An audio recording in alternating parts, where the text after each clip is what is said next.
Hello बच्चों, कैसे हैं आप लोग। तो चलिए आज हम लोग मैथ्स में एक बहुत ही इंपॉर्टेंट टॉपिक पे बात करेंगे, फंक्शंस पे। ठीक है, डेफिनेशन देखेंगे, इसका डोमेन, रेंज और कुछ इंपॉर्टेंट फंक्शन को समझेंगे through the graph, mapping and domain and range.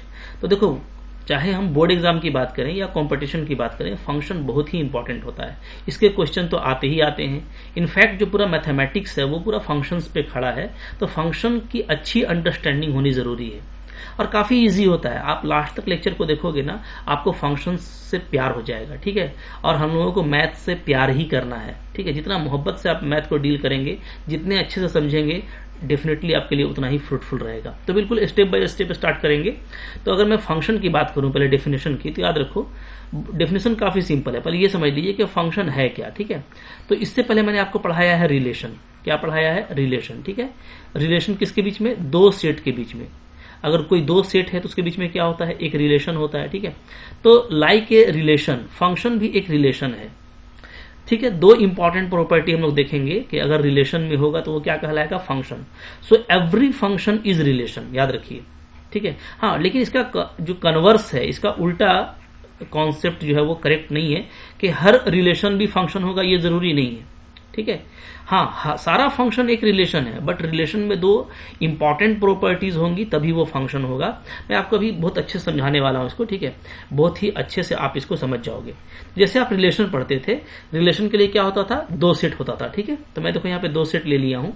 मान लो ये मेरा सेट ए है और ये मेरा सेट बी है। ठीक है जी, अब इसमें कुछ एलिमेंट है 1 2 3 4 5। ठीक है, इसमें कोई एलिमेंट है ए बी सी डी। तो अगर हम रिलेशन की बात करें तो कोई भी मैपिंग, इन दोनों सेट के बीच में कोई भी मैपिंग, कोई भी रिश्ता क्या होगा? रिश्ता कहलाएगा, यानी रिलेशन कहलाएगा। ठीक है, मान लो कि 1 जो है आपका ए से इमेज बना रहा है। ठीक है, 2 का इमेज भी ए पर है, राइट। 1 का इमेज डी पे भी जा रहा है, 3 का इमेज बी पे जा रहा है। ठीक है, तो अब ये क्या है? ये आपका एक रिलेशन है। ठीक है, बट ये फंक्शन नहीं है। तो बात समझो अच्छे से, कोई भी आप मैपिंग लोगे, किसी भी तरह का आप मैपिंग लोगे तो वो क्या होगा? वो एक रिलेशन होगा, चाहे हम किसी भी तरह का मैपिंग ले। ठीक है, वो मैंने आपको रिलेशन में बताया है। बट फंक्शन होने के लिए क्या जरूरी है? तो फंक्शन होने के लिए जरूरी है कि रिलेशन ऐसा हो कि पहले सेट का एवरी एलिमेंट मैपिंग करे और दूसरे सेट में उसका यूनिक इमेज होना चाहिए। तो मैं जल्दी से एक डेफिनेशन लिख देता हूं, फिर आपको समझने में बहुत ही इजी हो जाएगा। ठीक है, तो मैं देखो यहाँ पे डेफिनेशन लिख रहा हूं फंक्शन का। फंक्शन है क्या, समझोगे बहुत इजी हो जाएगा। ठीक है, फंक्शन क्या है देखिए कैसे लिखेंगे। A relation between two sets A and B is said to be a function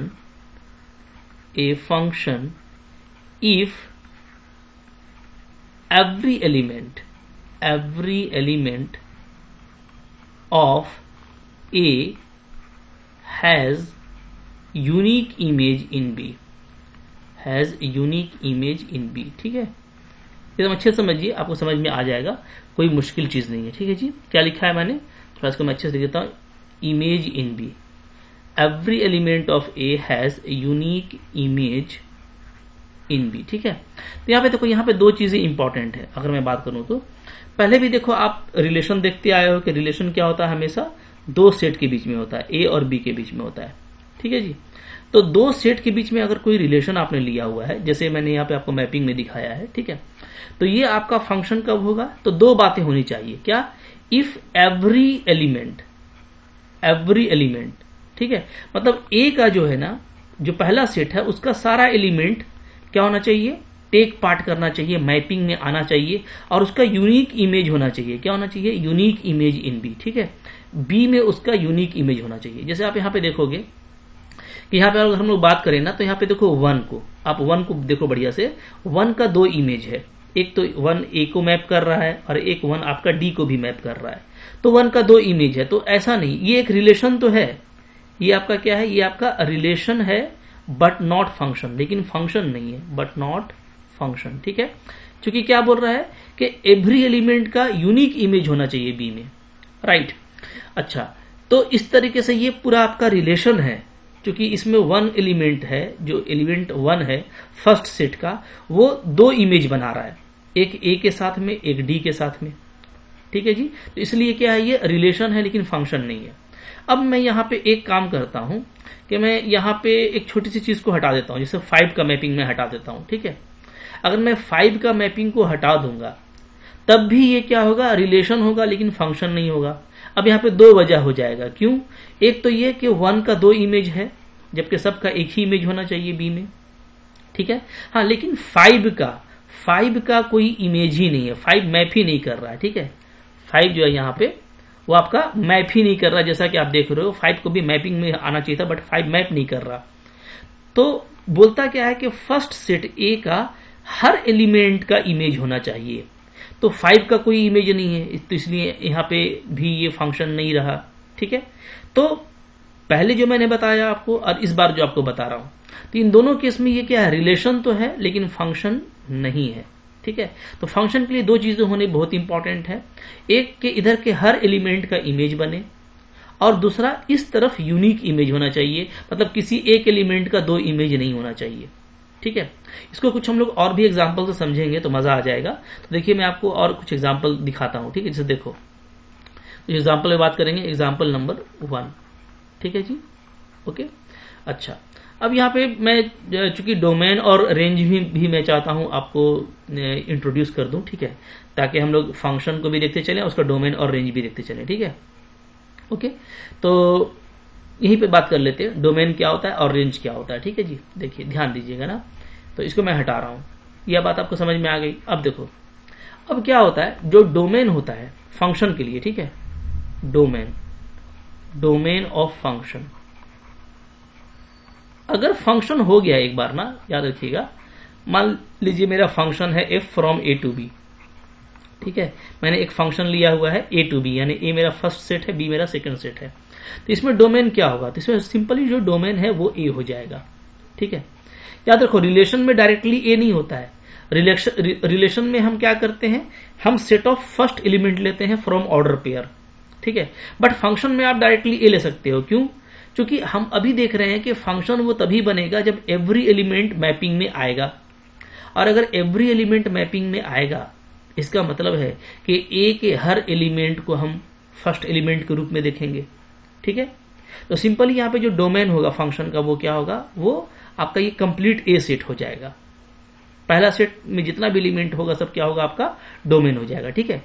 और अगर हम रेंज की बात करें तो रेंज क्या होगा, तो रेंज ऑफ फंक्शन, तो रेंज जो होगा ना वो आपको सेट बी से लेना है, बी का वो एलिमेंट जो मैपिंग में टेक पार्ट कर रहा है, ठीक है।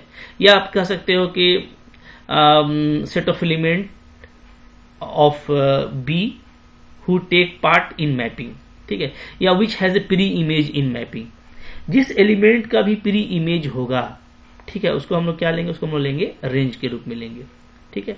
अभी मैं आपको दिखा दूंगा एग्जांपल। और को डोमेन क्या होगा, तो को डोमेन जो है, को डोमेन ऑफ फंक्शन, को डोमेन ऑफ फंक्शन, ये सिंपली आपका हो जाएगा बी, ठीक है। तो डोमेन और को डोमेन लिखना काफी सिंपल हो जाएगा, पहला सेट को आप डोमेन बोल दोगे, ठीक है, और दूसरा सेट को आप क्या बोल दोगे, को डोमेन, ये बहुत इजी हो जाएगा। और रेंज निकालने के लिए हम लोग वो देखेंगे कि बी, जो मेरा बी है उसमें कौन कौन सा एलिमेंट का प्री इमेज है, ठीक है। जैसे यहाँ पे आप देखोगे तो ए का भी है, बी का भी है, सी का भी है, डी का भी है, कोई एलिमेंट खाली नहीं है, कोई एलिमेंट खाली नहीं है, तो हम लोग कह सकते हैं कि यहाँ पे ये ए बी सी डी पूरा रेंज हो जाएगा, ये पूरा कंप्लीट सेट रेंज हो जाएगा, ठीक है। तो इसको हम लोग अभी एग्जाम्पल में अच्छे से बात करेंगे, तो यहाँ पे आपको ज्यादा क्लियर आ जाएगा। देख लो एग्जाम्पल देख लो, तो चलो फर्स्ट एग्जाम्पल भी देखते हैं, ठीक है। यहाँ पे आप फर्स्ट एग्जाम्पल देखिए, और ये पहले हमको देखना है कि क्या ये, जैसे रिलेशन तो है, तो क्या ये रिलेशन एक फंक्शन है, ठीक है। मेरा क्वेश्चन हर जगह यही रहेगा, is this relation R is a function, ठीक है, क्या ये फंक्शन भी है, ओके। अच्छा, फंक्शन को एफ फॉर फंक्शन लेते हैं और आर फॉर रिलेशन लेते हैं, ठीक है। तो क्या ये आपका फंक्शन है, तो हम लोग क्या देखेंगे, हम लोग को दो कंडीशन देखना है। ये देखो, ये मेरा फर्स्ट सेट है, ये मेरा सेकंड सेट है, ठीक है। अच्छे से देखना है ना, इधर आपका जो होता है ये फर्स्ट होता है, ये आपका क्या होता है, ये आपका सेकंड सेट होता है। अब देखो, क्या हर एलिमेंट मैपिंग में टेक पार्ट कर रहा है? तो सही, 1 2 3 4 सब लोग अपना अपना इमेज बना रहे हैं, यानी हर एलिमेंट आपका टेक पार्ट कर रहा है। तो पहला कंडीशन पूरा हो गया। अब सबका क्या यूनिक इमेज है? तो देखो 1 का इमेज 6 है, यूनिक है, एक ही इमेज है। 2 का इमेज 7 है, 3 का इमेज 8 है, 4 का इमेज 9 है और 5 का इमेज क्या है, अगेन 6 है।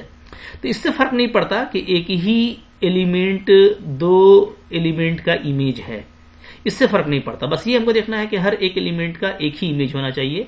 तो 1 का इमेज भी 6 है, 5 का इमेज भी 6 है, बाकी सब एलिमेंट का अलग अलग इमेज है। तो ये दोनों क्राइटेरिया को सेटिस्फाई कर रहा है। तो क्या है, yes it is a function. ये क्या आपका, ये आपका फंक्शन है, इट इज ए फंक्शन, ठीक है। ये आपका सिंपली फंक्शन है।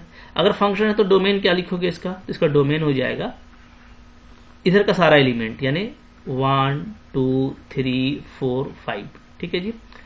कोडोमेन क्या होगा इसका?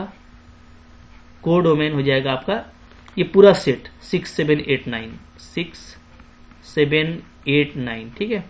और इसका रेंज क्या होगा? तो यहाँ पे इसका रेंज आ जाएगा, वो भी वही सेम आएगा, क्योंकि सब सारे ही एलिमेंट का कोई ना कोई प्री इमेज है, ठीक है। सारा एलिमेंट लिंक्ड है, तो हम लोग कह सकते हैं कि ये क्या है, इसका रेंज भी है, ठीक है। तो इस केस में क्या है, कोडोमेन और रेंज बराबर है। और अगर ये दोनों बराबर हो तो इस तरह का फंक्शन ऑन टू फंक्शन होता है। ये सब हम लोग 12 में पढ़ेंगे, ठीक है। बहुत कुछ पढ़ना है फंक्शन के बारे में।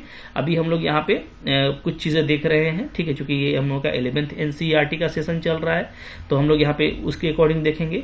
और फिर जो 12 NCERT का सेशन होगा उसमें हम लोग ऑन टू 1 फंक्शन क्या होता है इसको देखेंगे, ठीक है। जैसे आप देख रहे होगे यहाँ पे कि एक ही एलिमेंट पे 2 एरो आ रहा है, तो ये क्या है, ये 1 1 नहीं है।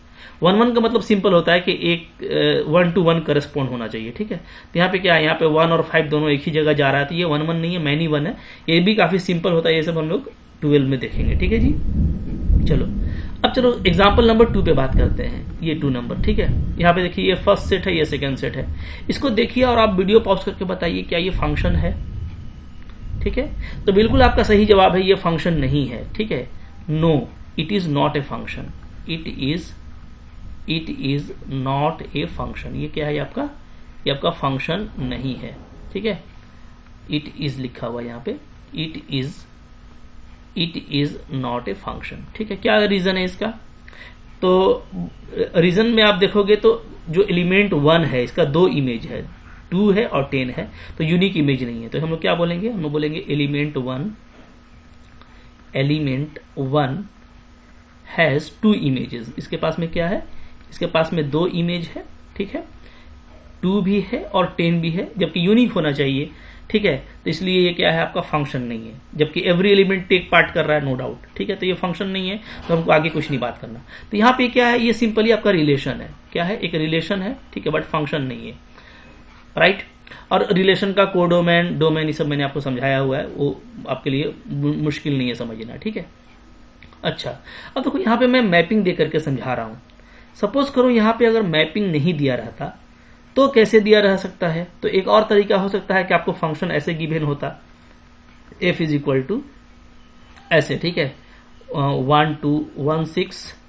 मतलब ये जो मैप है 1 का इमेज 6 से, तो रिलेशन क्या हो गया, 1 6, फिर यहाँ पे 2 7, फिर आपका 3 8, फिर आपका 4 9 और फिर आपका 5 6, ठीक है। तो मैपिंग नया देकर के आपको ये फंक्शन ऐसे भी दे सकता है। तो अगर मैपिंग नहीं देता और फंक्शन ऐसे दे देता है तो दोनों है एक ही चीजें, तो आप यहां से भी पकड़ सकते हो कि ये फंक्शन है कि नहीं है। तो आप देखोगे कि हाँ, सारे एलिमेंट का यूनिक इमेज है, तो ये फंक्शन है, ठीक है। अब यहाँ पे ये क्वेश्चन को आपको ऐसे भी दे सकता था, ठीक है। जैसे आपको r इक्वल टू ऐसे लिख देगा, 1 का इमेज 2 के साथ, ठीक है, 1 का इमेज 10 के साथ, 6 का इमेज 12 के साथ, फिर 5 का 42 के साथ, फिर आपका 21 का 42 के साथ और 2 का 4 के साथ। तो अगर ये देगा तो आप यहां से भी देख करके ये दोनों एक ही चीज है, चाहे आपको ऐसे लिखे ऑर्डर पेयर में, चाहे आपको मैपिंग में लिखे, ठीक है। तो यहाँ दोनों एक ही चीज है। यहां से भी आप देखोगे तो आपको दिख जाएगा कि ये 1 2 के साथ भी इमेज बना रहा है 1 10 के साथ भी इमेज बना रहा है तो 1 का 2 इमेज है, so it is not a function. ठीक है, क्लियर। तो बहुत बड़ी चीज नहीं है, आई होप आपको समझ में आ गया है। कुछ और एग्जाम्पल पे देख लेते हैं, जैसे एग्जाम्पल नंबर 3 देखो यहाँ पे। ठीक है, 3 नंबर एग्जाम्पल देखो इसको, और वीडियो पॉज करके बताओ क्या ये फंक्शन है। क्या जवाब है आपका? बिल्कुल सही आपने बताया, ये फंक्शन नहीं है। No, it is not a function, it is not a function. ठीक है, ये फंक्शन नहीं है, राइट। ये फंक्शन नहीं है। क्यों फंक्शन नहीं है? सबका तो यूनिक इमेज ही बन रहा है, बट आप देखो 6 का कोई इमेज नहीं है, जबकि पहला शर्त यही था कि इधर का सारा एलिमेंट का, यहाँ पे 6 देख रहे हो, ठीक है, इधर के सारे एलिमेंट का इमेज बनना चाहिए। Every element of A has unique image in B. ठीक है, यहाँ पे ये मेरा ए है नेचुरल नंबर, और ये मेरा नेचुरल नंबर बी है, तो इधर के सारे एलिमेंट का इमेज होना चाहिए था, तो बी ने इमेज नहीं बनाया, इसलिए ये क्या है? फंक्शन नहीं है। ठीक है, आप कारण दे सकते हो क्या? बिकॉज 6 बिलोंग्स टू ए, ठीक है, हैज नो इमेज, इसका कोई इमेज नहीं है, इसलिए ये फंक्शन नहीं है। ठीक है, स्टिल ये सिंपली क्या है? रिलेशन है, सिंपली ये रिलेशन है। ठीक है, क्योंकि कोई भी मैपिंग रिलेशन होगा तो रिलेशन में इसमें आप देखोगे ना, तो इसमें डोमेन क्या होता है? इसमें डोमेन आपका जो एलिमेंट इमेज बना रहा है, जैसे आप देखोगे डोमेन की मैं अगर बात करूं तो यहाँ पे डोमेन क्या होगा? 1 2 3 4 5। ठीक है, क्योंकि 6 इसमें नहीं आएगा। और जबकि अगर ये फंक्शन होता तो फंक्शन में तो सिंपली हम पूरा ए ही ले लेते हैं, और इसलिए ए को लेते हैं कि सारे एलिमेंट का इमेज होता।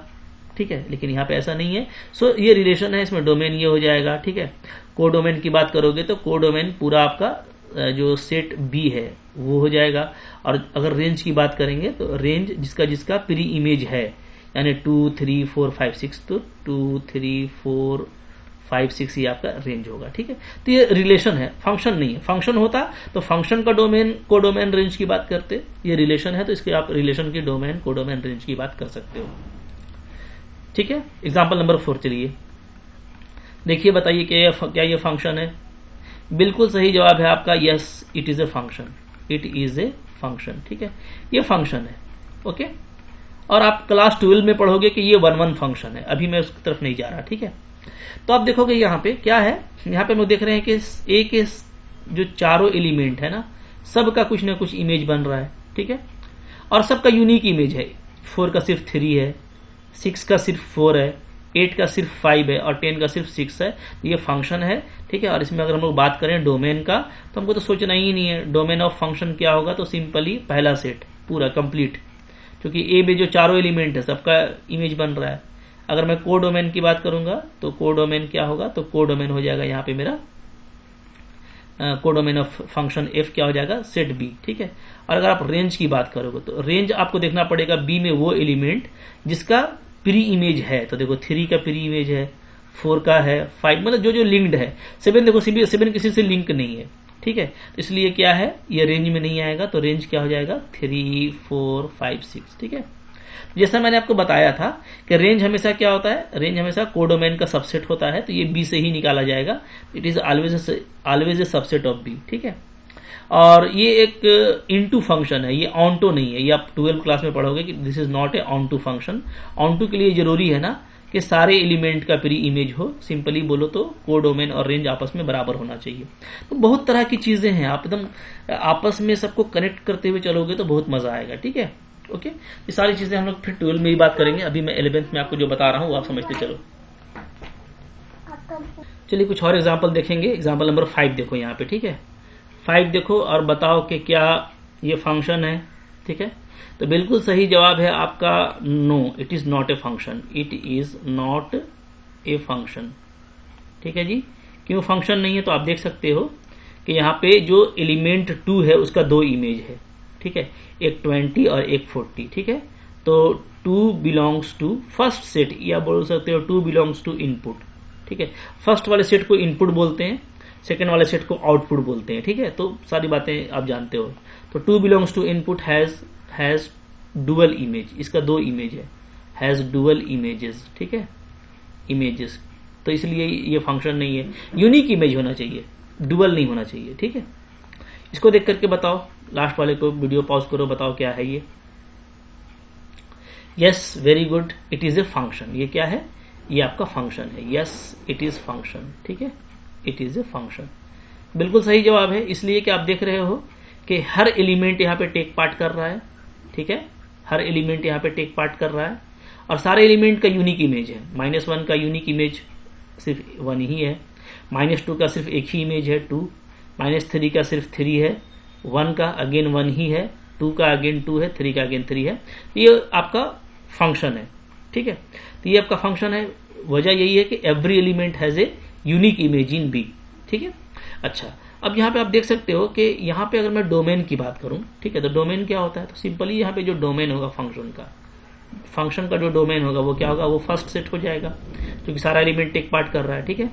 जो रेंज होगा फंक्शन का रेंज, वो आप बी के तरफ से निकालोगे जिसका प्री इमेज है, यानी 1 का, 2 का और 3 का, तो यहाँ पे आप सिर्फ 1 2 3 लोगे, ठीक है, 1 2 3।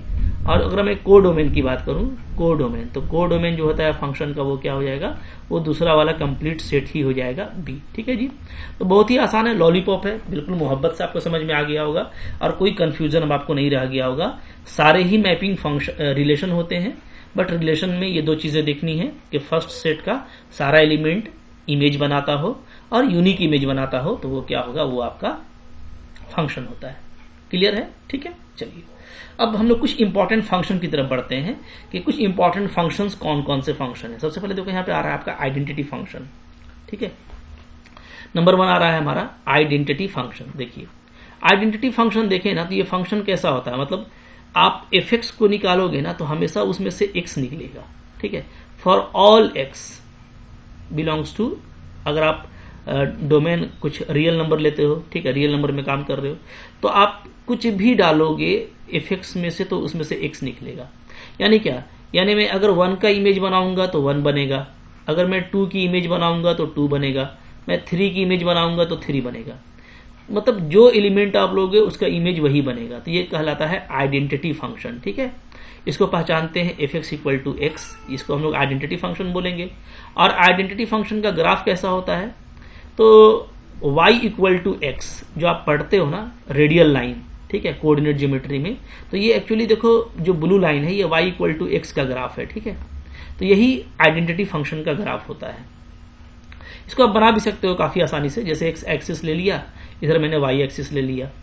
मैं देख सकता हूं कि 1 का इमेज, जैसे 1 का इमेज क्या होगा 1, यानी आपको एक पॉइंट मिलेगा 1 1, एक पॉइंट आपको मिलेगा 2 2, एक पॉइंट आपको मिलेगा 3 3।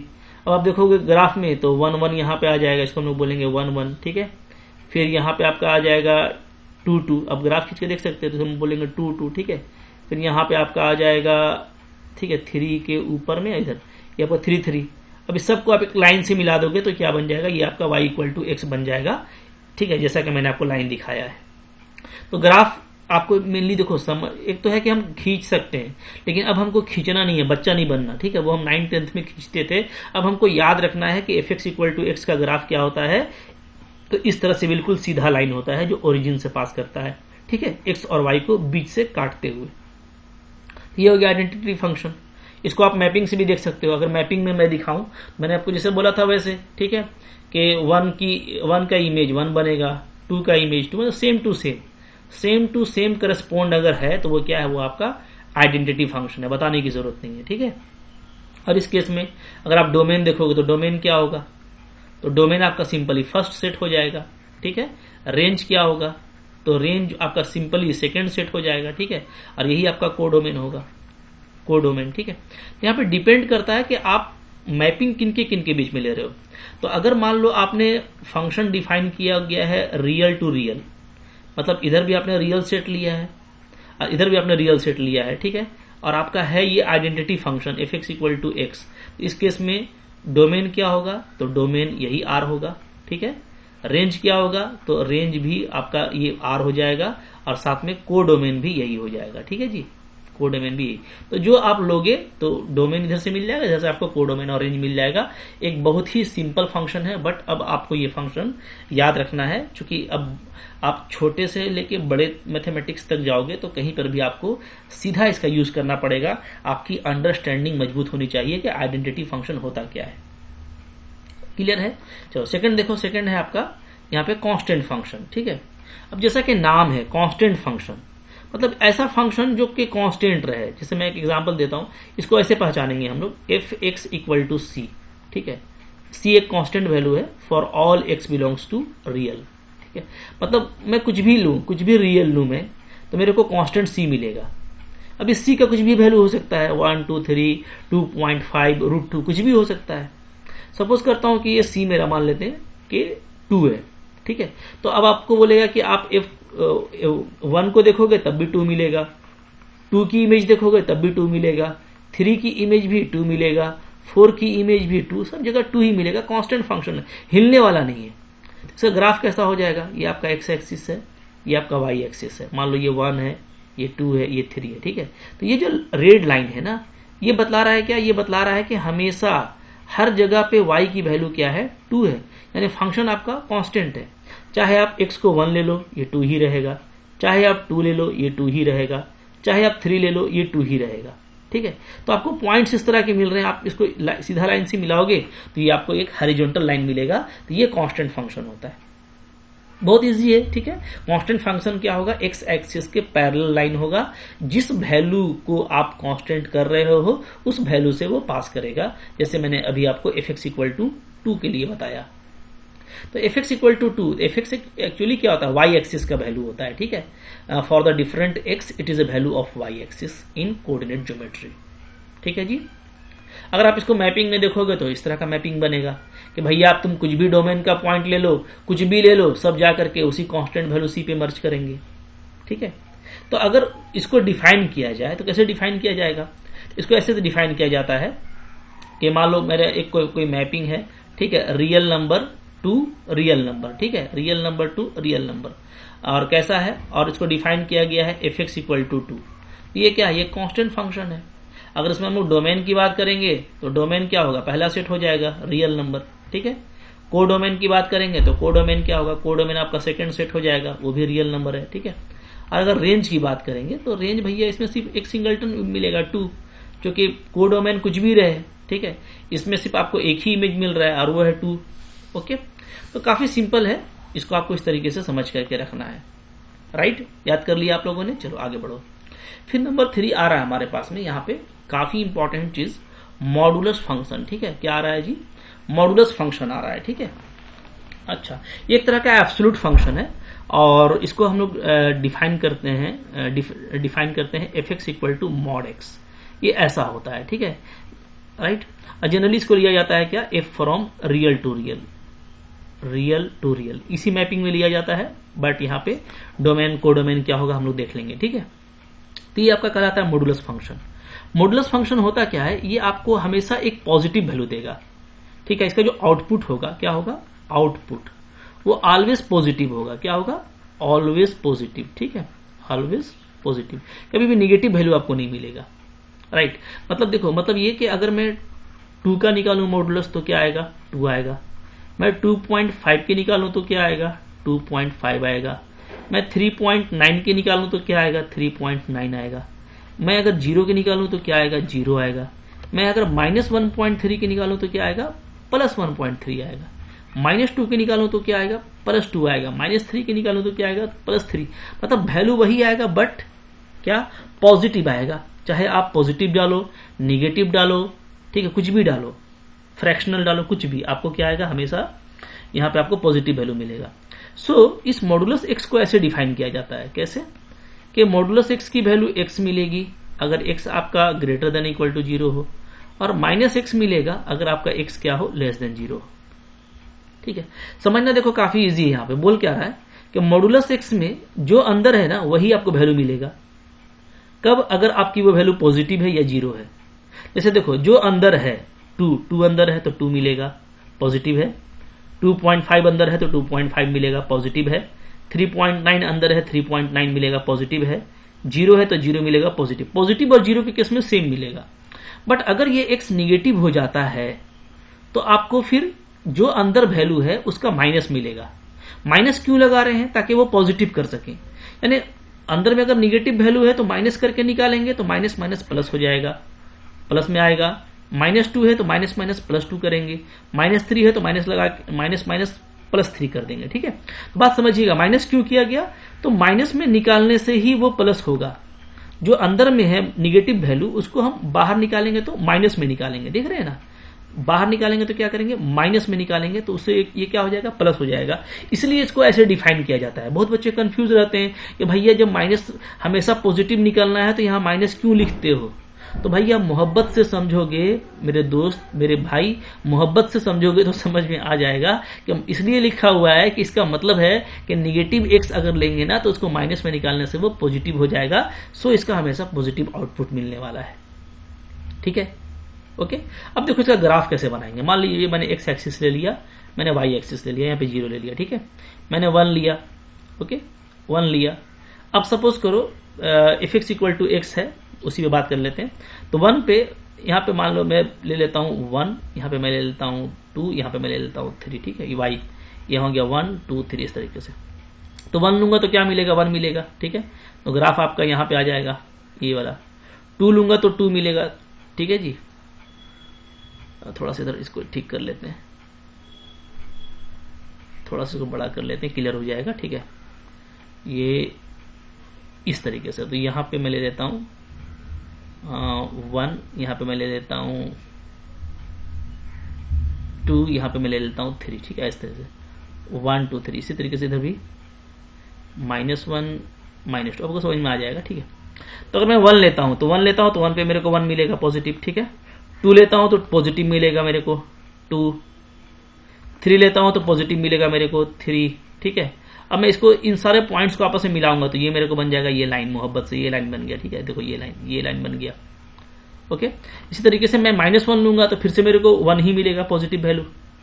ठीक है, -2 लूंगा तो मेरे को 2 ही मिलेगा, राइट, यहाँ पे। तो ये मिला लेना ग्राफ आप। तो एक्चुअली क्या, चाहे आप इधर प्लस में वैल्यू लो, प्लस एक्स एक्सिस में, चाहे आप माइनस एक्स एक्सिस में माइनस की वैल्यू लो, हमेशा आपको पॉजिटिव वैल्यू ही मिलेगा। तो ग्राफ इस तरह का भी बनेगा, सुंदर सा भी होता है मॉडुलस एक्स। ठीक है, याद रखिएगा ये 0 पे इस तरीके से भी बनाता है अगर हम लोग एक्स की बात करेंगे तो। ठीक है, और x -2 की बात करेंगे तो वो 2 पे भी बनाएगा।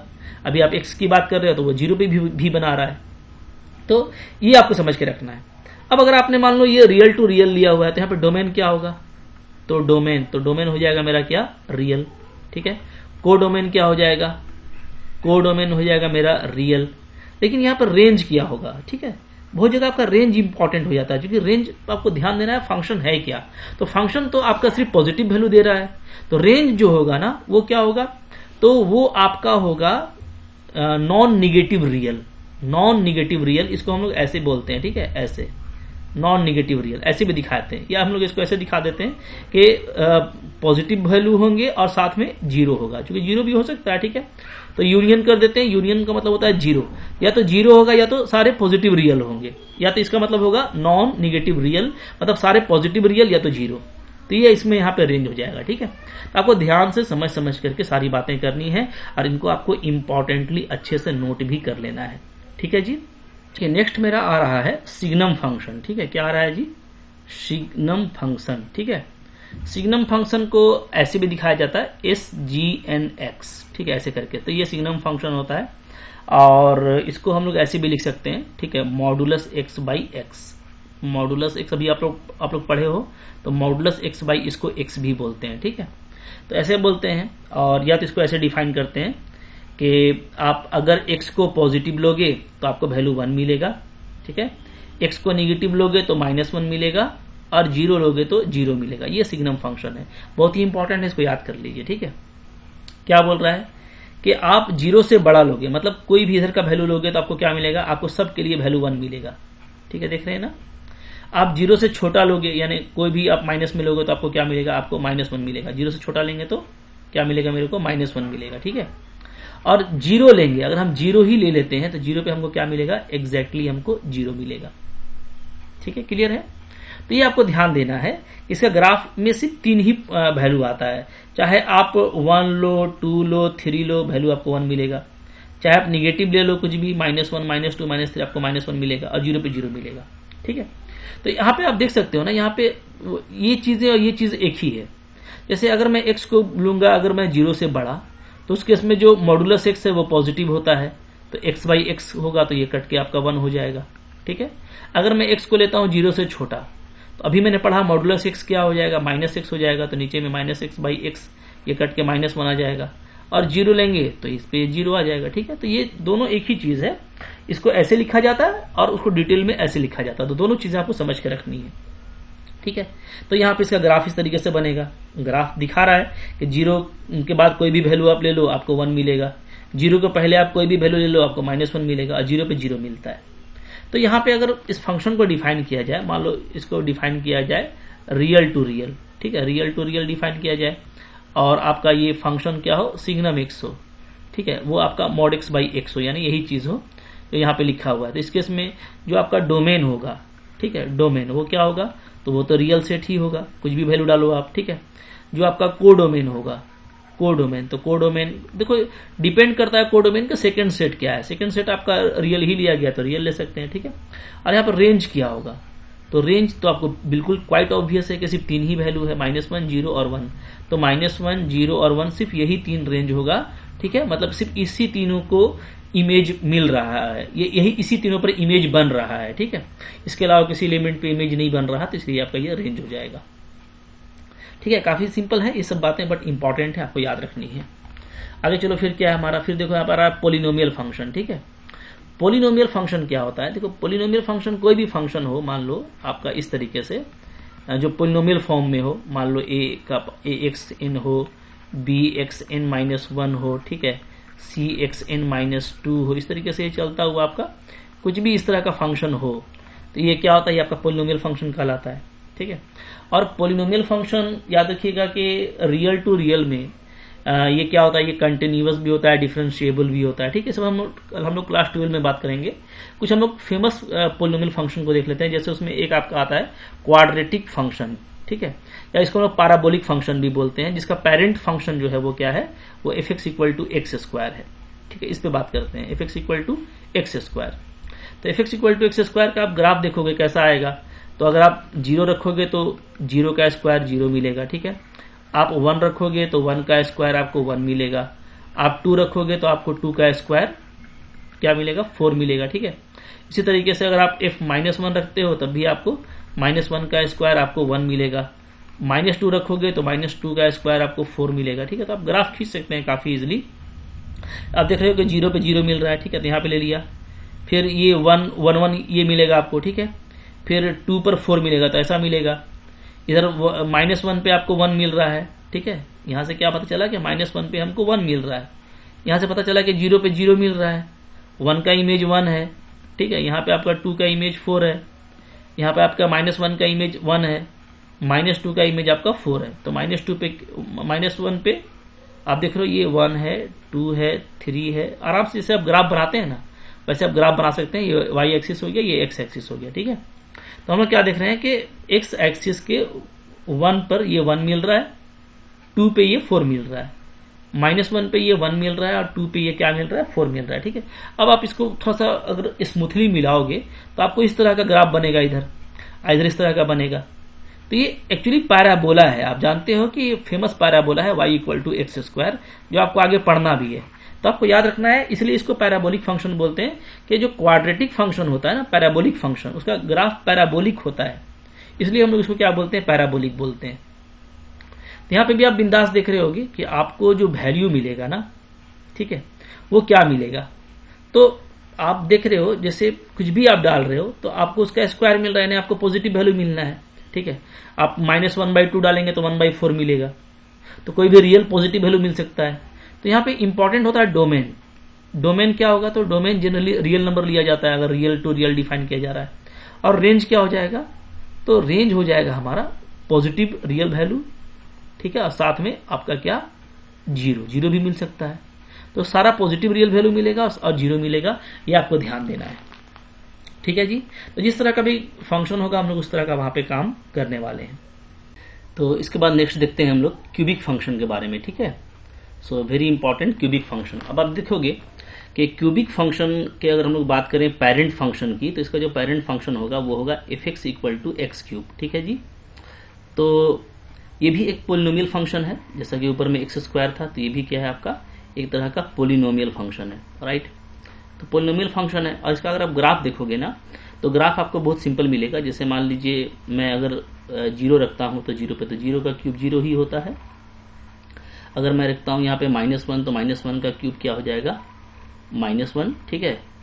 तो आप देख रहे हो कि आपको जो पॉइंट्स मिल रहे हैं वो क्या मिल रहा है, तो 0 0 मिल रहा है, यहाँ पे कह सकते हैं। -1 पे -1 मिलेगा, ठीक है। f का वैल्यू, अगर x का वैल्यू -2 रखते हैं तो -2 का क्यूब क्या हो जाएगा, -8। तो आपको जो है -2 पे जो पॉइंट मिल रहा है वो मिल रहा है -8, ठीक है, ओके। इसी तरीके से अब आप देख सकते हो कि -3 रखेंगे तो क्या आएगा, इसका क्यूब आ जाएगा -27, ठीक है जी। अब मान लो अगर आप पॉजिटिव वैल्यू रखते हो, पॉजिटिव रखोगे तो 1 रखोगे तो 1 का क्यूब क्या आएगा, 1 आएगा। 2 रखेंगे तो 2 का क्यूब क्या आएगा, 8 आएगा, ठीक है। इस तरीके से तो आप इसका जब ग्राफ ट्रेस करेंगे तो आपको यहाँ पे दिखता होगा कि देखो ये एक्स एक्सिस हो गया, ठीक है। तो ओरिजिन पे 0 पे 0 मिल रहा है, -1 पे आप देखोगे तो -1 मिल रहा है ग्राफ में, ठीक है। -2 पे आपको -8 मिल रहा है, ठीक है। -8 देखो यहाँ पे ये है, इसके सामने ये मिल रहा है, ठीक है। 2 पे 1 पे तो 1 मिल रहा था, फिर 2 पे 8 मिल रहा है। तो आप जब पूरा ग्राफ ट्रेस करोगे ना तो आपको देखो इस तरह का आपको यहाँ पे जो है जो ग्राफ मिलेगा वो मैं आपको यहाँ पे स्मूथली आपको ट्रेस करके दिखा रहा हूँ, ठीक है। यहाँ पे इस तरह का होगा, राइट, क्लियर है। तो ये जो ग्राफ है, ये जैसे हम लोग बात करें, अगर हम लोग इस तरह से ले लेना, ये एक्स एक्सिस है, ये वाई एक्सिस है, तो ये जो ग्राफ होता है ये इस तरह से, ठीक है। ये क्या होता है, ये आपका होता है एक्स क्यूब का ग्राफ, y = x³ का ग्राफ होता है, ठीक है जी, ओके। तो सिंपली ये ऐसे आप याद रख सकते हो कि इस तरह का ग्राफ होगा, ये क्या होगा, y = x³ का ग्राफ होगा। तो y = x³ जैसा कि आप देख रहे हैं कि हम लोग कोई भी रियल वैल्यू इसमें पुट कर सकते हैं, ठीक है। तो अगर मान लो आपका फंक्शन डिफाइन हो रहा है रियल टू रियल और आपका सच दैट आपको फंक्शन जो है वो इस तरह से क्यूबिक फंक्शन दिया हुआ है सच दैट f(x) = x³, तो इस केस में इसका जो डोमेन होगा, ठीक है, तो डोमेन क्या होगा, वो सिंपली पूरा रियल वैल्यू हो जाएगा। और जो रेंज होगा तो रेंज भी क्या होगा, रेंज भी हम लोगों का रियल वैल्यू होगा, ठीक है, ओके। क्योंकि आप डिफरेंट रियल वैल्यू पे उसका क्यूबिक निकालोगे तो आपको वो रियल वैल्यू मिलता चला जाएगा, क्लियर है। तो ये एक सिंपल सा फंक्शन है जिसका आपको ग्राफ याद रखना है, डोमेन और रेंज मैंने आपको बता दिया, ठीक है जी। चलो आगे बढ़ते हैं। फिर देखो यहाँ पे आ रहा है नेक्स्ट हम लोगों का ग्रेटेस्ट इंटीजर फंक्शन, ठीक है, वेरी इंपॉर्टेंट, काफी इंपॉर्टेंट है ये ग्रेटेस्ट इंटीजर फंक्शन। कैसा दिखता है ये, तो ये आपको दिखेगा f(x) = ग्रेटेस्ट इंटीजर x, ऐसे लिखा जाता है, ठीक है। और इसको डिफाइन कैसे करते हैं, तो इसको डिफाइन करते हैं हम लोग, मैं इसको डिफाइन भी कर देता हूँ यहाँ पे, ठीक है। इसको हम लोग इस तरीके से डिफाइन करेंगे, f(x) is greatest integer x less than और इक्वल टू x, ठीक है। ये आपको ध्यान देना है कि ये क्या हो सकता है, ये या तो ये लेस देन होगा या तो ये इक्वल टू x होगा, जो भी होगा, बट वो क्या होगा, वो इसका जो वैल्यू होगा वो एक ग्रेटेस्ट इंटीजर वैल्यू होगा, ठीक है। जैसे मान लीजिए मैं बात करूं कि अगर मैं 2 लेता हूं, ठीक है, तो 2 का जो ग्रेटेस्ट इंटीजर है वो 2 ही होगा। 2 चूंकि खुद एक इंटीजर है तो आउटपुट क्या हो जाएगा, जस्ट 2 हो जाएगा। तो इस केस में ये क्या हुआ, इक्वल टू x हो गया, ठीक है। लेकिन अगर मैं 2.5 लूं, ठीक है, तो 2.5 से आपको छोटा और ग्रेटेस्ट इंटीजर लेना है। तो छोटा जो है 2.5, जैसे 2.5 यहाँ पे मान लीजिए, तो 2.5 से छोटा कौन कौन है, तो आप देखोगे 2 भी छोटा है, 1 भी छोटा है, 0 भी है, -1 है, -2 है, तो बहुत सारे छोटे इंटीजर हैं, ठीक है, जो 2.5 से छोटे हैं। बट आपको उसमें ग्रेटेस्ट लेना है, तो उसमें जो ग्रेटेस्ट होगा सबसे बड़ा वो आपको लेना है। सो इसका वैल्यू क्या होने वाला है यहाँ पे 2, ठीक है, समझ में आ रही है बात। इसी तरीके से मान लो यहीं पे 2.99 है, ठीक है। तो हमको ये जो अंदर में जो आपको फ्रैक्शनल वैल्यू दिया है ये तो आपको लेना ही नहीं है, आपको लेना है इसका इंटीजर जो इससे छोटा हो या इसके बराबर हो। तो ये खुद इंटीजर तो है नहीं, तो इससे छोटा और सबसे बड़ा तो वो 2 ही ले सकते हो, ठीक है। बात आपको समझ में आ रही है। 3.05 है तो ये इंटीजर नहीं है, इसका इंटीजर ग्रेटेस्ट इंटीजर 3 होगा, ठीक है। मान लो 3.49 है तो इसका ग्रेटेस्ट इंटीजर 3 होगा, ओके। सिर्फ 0 की बात करें तो 0 खुद 0 है, ओके, 0 का 0 होगा। -1 की बात करें तो -1 हो जाएगा, -5 की बात करें तो -5 हो जाएगा, ये खुद इंटीजर है। लेकिन आपको ध्यान देना है -4.9 की बात करें -4.9 में क्या लेना होगा, -5 लेना होगा। ठीक है, ध्यान दीजिएगा -4 मत लिख दीजिएगा, ये गलत हो जाएगा ना। -5 लेंगे क्योंकि आपको छोटा लेना है और -4 बड़ा होता है, याद रखिएगा। ठीक है, जब आप निगेटिव पे बात करते हो तो निगेटिव में क्या होता है, निगेटिव में -4, ठीक है, फिर इधर आपका इस तरफ आप वैल्यू देखोगे तो -4.1, क्योंकि इधर आपका वैल्यू घटता जाता है, -4.9। तो अगर आप -4 ले लेंगे तो वो क्या होगा, वो बड़ा इंटीजर हो जाएगा। बड़ा नहीं लेना, आपको छोटा लेना है, तो छोटा इधर क्या होगा, -5 होगा। तो छोटा इंटीजर हम लोग लेने वाले हैं, जो कि -4.9 से क्या होना चाहिए, छोटा होना चाहिए। ठीक है, इसी तरीके से मान लो -2.05 है तो इसका क्या होगा, इसका -3 होगा। तो निगेटिव वाले में ध्यान दीजिएगा। ठीक है, मान लो माइनस आपका कहीं पे 3.85 है तो इसका क्या होगा, इसका -4 होगा। ओके, तो उससे छोटा इंटीजर लेना है। तो पॉजिटिव वाले केस में आपको सिंपल दिख जाएगा, उससे छोटा 2 होता है, 3 इससे छोटा 3 होगा, इससे छोटा 3 होगा। ठीक है, बट निगेटिव वाले में आप जो है थोड़ा छोटा लेना है। -4 लोगे तो वो बड़ा होगा, ध्यान देना। क्योंकि ये देखो ये क्या है, अगर आप देखा जाए तो ये है -4.9, यानी आप कह सकते हो कि अगर लिखा जाए, ठीक है, अमीरों के भाषा में, तो ये क्या है, ये 4,90,000 का कर्जा है।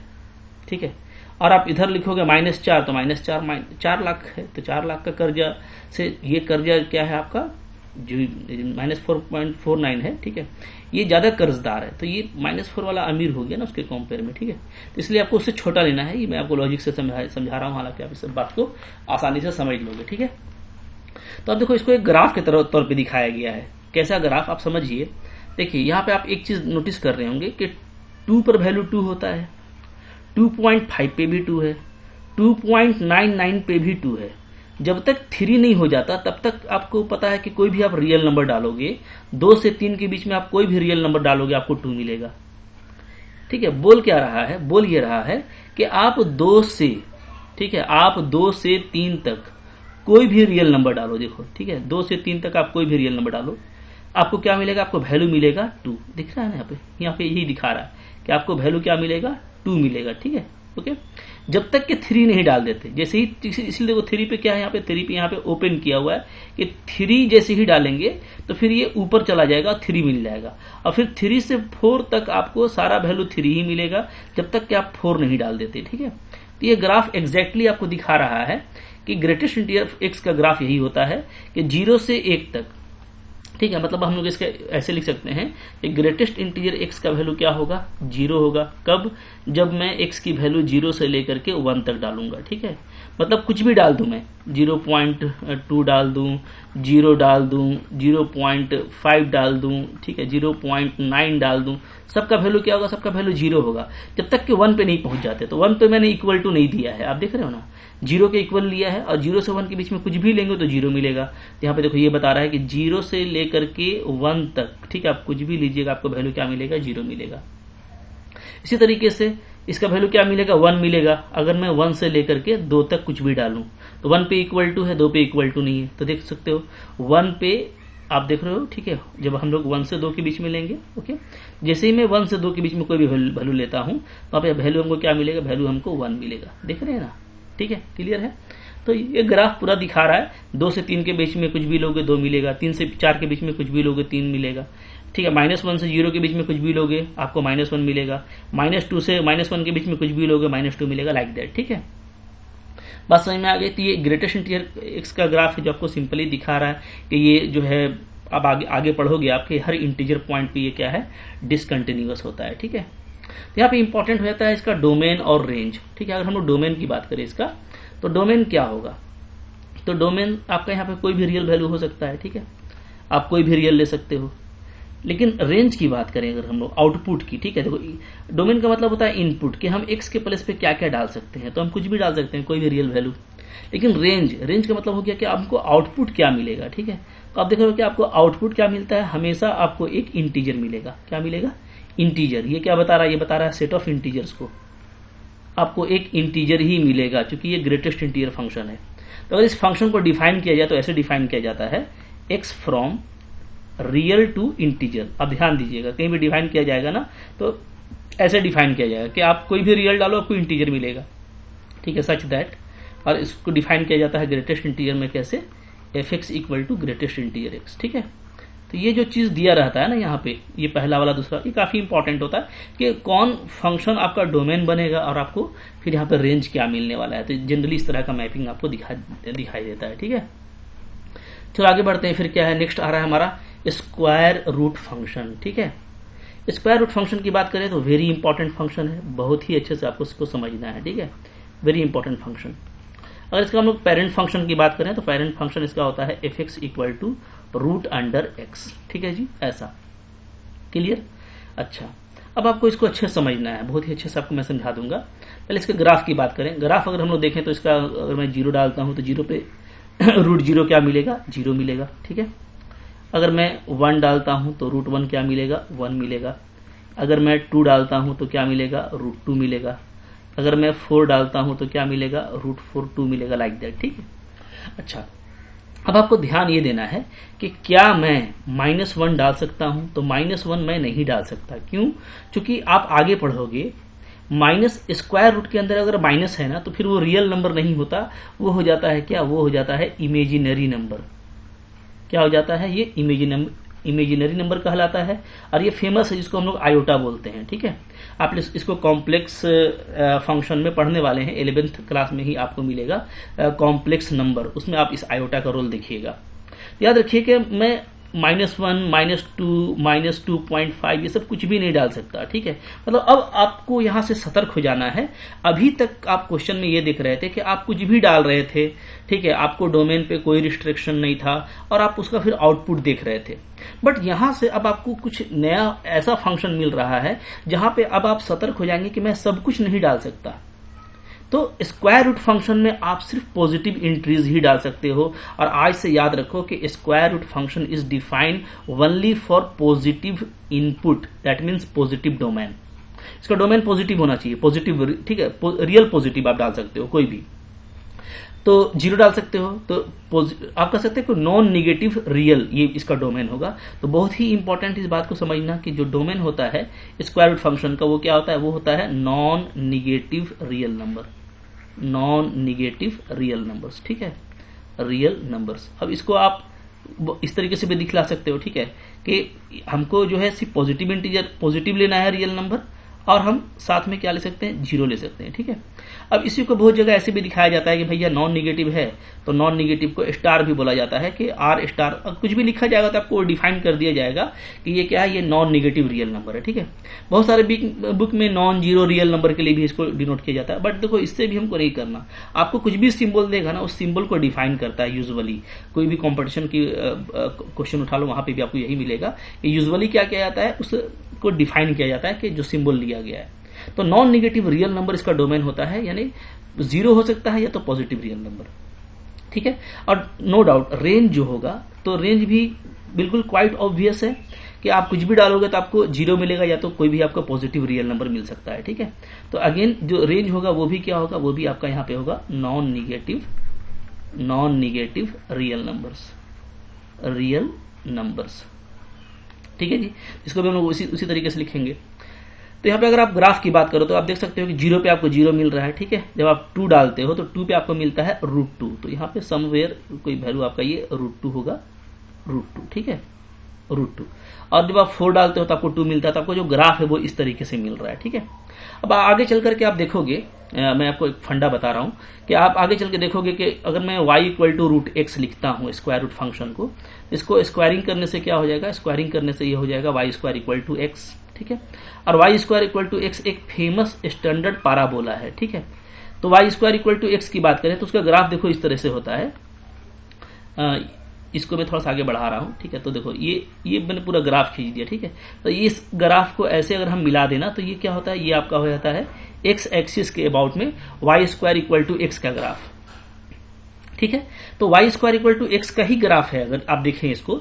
बट चूंकि ये स्क्वायर रूट फंक्शन है और यहाँ पे एक चीज फिक्स है कि हमको जो भी वैल्यू मिलेगा y का वो हमेशा पॉजिटिव मिलेगा, आउटपुट हमेशा पॉजिटिव होगा। यानी आउटपुट निगेटिव y की तरफ भी नहीं हो सकता, आउटपुट मेरा निगेटिव y की तरफ भी नहीं हो सकता। सो दैट कि हम लोग क्या करेंगे, ये पूरा जो ग्राफ हम लोग का रटा हुआ रहेगा स्टैंडर्ड पाराबोला का, उसमें हम लोग क्या करेंगे, ये नीचे वाला को हम लोग मिटा देंगे। बात समझ में आ रही है ना। तो हमको फाइनली वही ग्राफ बनेगा। तो अगर आप कोई ग्राफ पहले से जानते हो और उस ग्राफ से आपको इसका ग्राफ निकालना है, तो आप जो है आउटपुट देख करके वो पार्ट डिलीट कर दो जो आपको हटाना है, तो आपको जो नेट ग्राफ बचेगा वो बचेगा पैराबोला का हाफ पार्ट। तो इसको लोग बोलते हैं positive part of parabola y square equal to X. ठीक है, तो ये पॉजिटिव पार्ट ऑफ पैराबोला क्यों है? इसलिए कि ये स्क्वायर रूट फंक्शन है। बात समझ में आ रही है। इस तरह का काम हम लोग सर्कल वगैरह में भी करते हैं। अगर आप हायर मैथमेटिक्स और ज्यादा कैलकुलस पढ़ रहे होंगे तो आपको ये अच्छे से आइडिया होगा कि हम लोग ग्राफ वगैरह में किस तरीके से फैमिलियर होते हैं। तो आज के बाद यहां से एक बात ध्यान रखना कि कोई भी फंक्शन आपको दिया है तो हमको उस पर टूट नहीं पड़ना, ठीक है, कि उसका डोमेन हमेशा रियल ही होगा, ऐसा नहीं। अब आपको डोमेन को लेकर सतर्क रहना है, और इसको कहते हैं डिफाइन, कि फंक्शन डिफाइन कहां पे था? तो फंक्शन ये डिफाइन था नॉन निगेटिव रियल नंबर पे। ठीक है, तो यहाँ पे हम लोग एक टर्म अब यूज करते हैं, वो ये रिमार्क में मैं आपको लिख देता हूं रिमार्क्स। ठीक है, रिमार्क्स, क्या रिमार्क्स होगा कि यहाँ पे जो आपका F X equal to root X था स्क्वायर रूट फंक्शन, ये क्या था? ये डिफाइन था, इज डिफाइन। ठीक है, कब डिफाइन हुआ? वेन, जब x मेरा क्या हुआ? ग्रेटर देन इक्वल टू 0 हुआ। मतलब जो अंदर की एंट्री है, जब मैं उसको ग्रेटर देन इक्वल टू 0 लूंगा, ठीक है, तो अगर मैं इसको दिखाऊं तो इसका मतलब ये हुआ कि 0 लूंगा या 0 से बड़ा लूंगा। ठीक है, मैं क्या लूंगा? मैं या तो 0 लूंगा या 0 से बड़ा लूंगा। अगर मैं ऐसा लेता हूं, ठीक है, दैट इज, इसको आप ऐसे भी कह सकते हो कि मैं 0 लूंगा या 0 से बड़ा लूंगा। ठीक है, याद रखिए ये जो नॉन निगेटिव रियल नंबर है, इसको सबसे अच्छे तरीके से आप दिखा सकते हो इस इंटरवल में। तो इस इंटरवल कैसे भी लिख सकते हैं आप? 0 से इन्फिनिटी। ठीक है, कि ओनली या तो 0 या तो पॉजिटिव वैल्यू, तो ये 0 से इन्फिनिटी इस तरीके से आपको इंटरवल में भी दिखाया जा सकता है। तो याद रखो कि यहाँ पे जो एफ एक्स डिफाइन था वो क्या था? वो डिफाइन था हमेशा तब जब आप x को या तो 0 लेते हो या 0 से बड़ा लेते हो। तो मतलब यहाँ पे हम लोग इसको कह सकते हैं कि जो इसका डोमेन है वो क्या है? वो आपका 0 से इन्फिनिटी है। ठीक है, इसी 0 से इन्फिनिटी को हम लोग क्या बोलते हैं? r प्लस यूनियन 0 बोलते हैं। तो बहुत तरह की बातें हैं, सबको आपको मिला करके समझना है। ठीक है, अब हमेशा यही क्वेश्चन आएगा, ये जरूरी नहीं है। अब इसी बेस पे ये तो पेरेंट फंक्शन है, आपको अगर मान लो एफ एक्स इस तरीके से दे दिया है अंदर में 4x माइनस 2, ठीक है, इसका आपसे पूछ दे कि इसका डोमेन क्या होगा, भैया बताओ इसका डोमेन क्या होगा? तो इसको आप लिखोगे कि एफ एक्स इज डिफाइन, कब डिफाइन होगा? वेन, जब अंदर का जो वैल्यू है 4x माइनस 2, ये क्या होना चाहिए? ये ग्रेटर देन इक्वल टू 0 होना चाहिए। दैट मीन्स क्या? दैट मीन्स 4x आपका ग्रेटर देन इक्वल टू 2 होना चाहिए। दैट मीन्स क्या कि x greater than equal to 1/2 होना चाहिए। ठीक है, यानी यहाँ पे जो आपको डोमेन बन रहा है वो आपको सिंपल सा ये बात बता रहा है कि भैया यहाँ पे डोमेन क्या होगा? तो डोमेन होगा 1/2 लो या 1/2 से बड़ा वैल्यू लो, यानी 1/2 से इन्फिनिटी। बात समझ में आ रही है? ठीक है, तो कुछ भी अंदर में फंक्शन रहेगा और जब भी इस तरह का आएगा हम लोग काम करेंगे तो उसको आप इस तरीके से लेके करना। बात क्लियर है? क्वेश्चन आएगा तो हम ज्यादा उसको अच्छे से करेंगे। मैं प्रैक्टिस कराता ही रहता हूँ, छोड़ने वाला नहीं मैं आपको।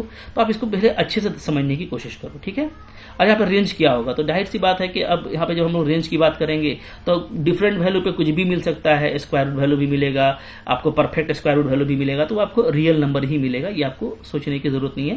मतलब वही पॉजिटिव रियल नंबर मिलेगा, या तो क्या मिलेगा? या तो आपको 0 मिलेगा। मतलब आप इसको ऐसे लिख सकते हो कि 0 से लेके इन्फिनिटी तक कुछ भी रेंज मिल सकता है। आप खुद 1/2 डाल दोगे यहाँ पे तो क्या हो जाएगा? 0 मिल जाएगा। ठीक है, 1 रखोगे तो 2 मिलेगा, 2 रखोगे तो आपको जो है √6 मिलेगा। तो डिफरेंट वैल्यू मिलेगा। 0 से इन्फिनिटी तक कोई भी रियल मिल सकता है डिफरेंट डोमेन के वैल्यूज पे। ठीक है, इस तरीके से अपने को डोमेन और रेंज निकालना होगा अगर इस तरह का स्क्वायर रूट फंक्शन में कुछ भी अंदर में दिया रहता है तो।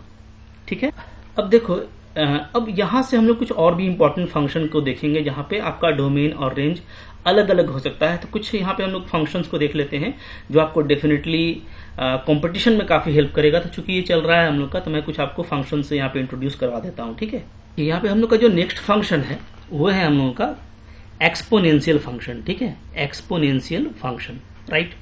एक्सपोनेंशियल फंक्शन भी एक फेमस फंक्शन है। इसको हम लोग बोलते हैं क्या? F X equal to E to the power X. देख रहे हो आप? ठीक है, F X equal to E to the power x.